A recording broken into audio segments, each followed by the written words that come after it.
Geliştirdiğimiz mezarlık bilgi sistemi ilk öncelikle Yeniköy Mezarlığı ve Şehitlik Mezarlıklarında uyguladık.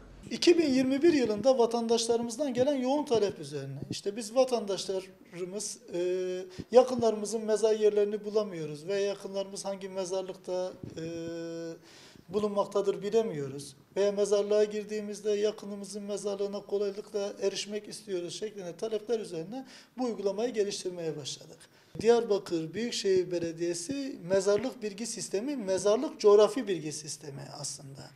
Proje coğrafi bilgi sistemi prensibine dayalı çalışıyor. Harita planları üzerinde harita mühendisleri ve bilgisayar mühendisi arkadaşlarımız çalışarak mezar yerlerini teker teker ölçeklendirip coğrafi olarak işaretleyip konumlandırıp sisteme işlediler. Hatta mezarlık içerisinde yakınlarının isimlerini, konumlarını girerek konum bilgisine erişebilirler ve navigasyon nezaretinde mezarın başına gidene kadar navigasyonu kullanabilirler. Kolaylıkla yakınlarının nasıl ki Google'da, Google Play'de ve Google Map'te araba kullanırken bir konum bilgisi girip ilgili noktaya erişiyorsak, mezarlık bilgi sistemimizde de aynı şekilde yakınının ismini girmesi yeterli olacaktır vatandaşımıza. Yani mezarlık bilgi sistemi Diyarbakır için, hatta bu bölgede tek diyebiliriz yani. Daha önce farklı büyükşehir belediyelerimizde de uygulanmış ama navigasyon noktasında bu bölgede, hatta Türkiye'de tek diyebilirim. Bu kadar optimize, performanslı çalışan bir navigasyon yok.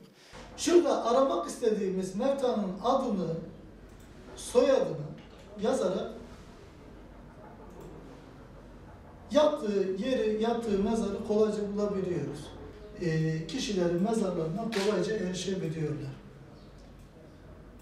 Ya uygulama sayesinde 2-3 yıldır kızımın mezarını görmedim. Onun sayesinde kızımın mezarına ulaştım. Kızımın mezarını gördüm.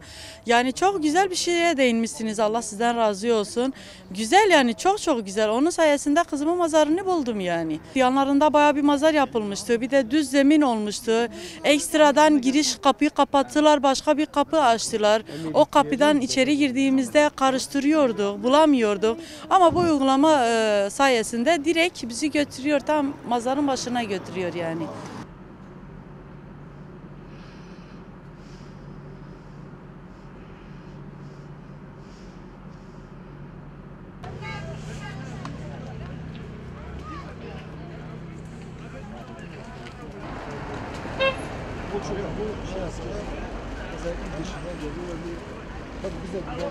Bir mezarı bulmak için kaç tane defa yani arayıp soruyordu. Hatta mazar okuyorduk. Bazen görünüyordu, bazen görünmüyordu.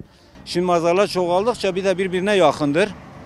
Yani insan ayırtamıyordu. Bazen bulmadan gittiğim olmuş. Yabancı bir tanesi gelse, ailesi, yakını burada olsa, o sistemde gelse direkt gider mazarını bulur. Bu sistem üzerinde hiçbir yere bakmadan, araştırmadan direkt babamızın mezarına gittik.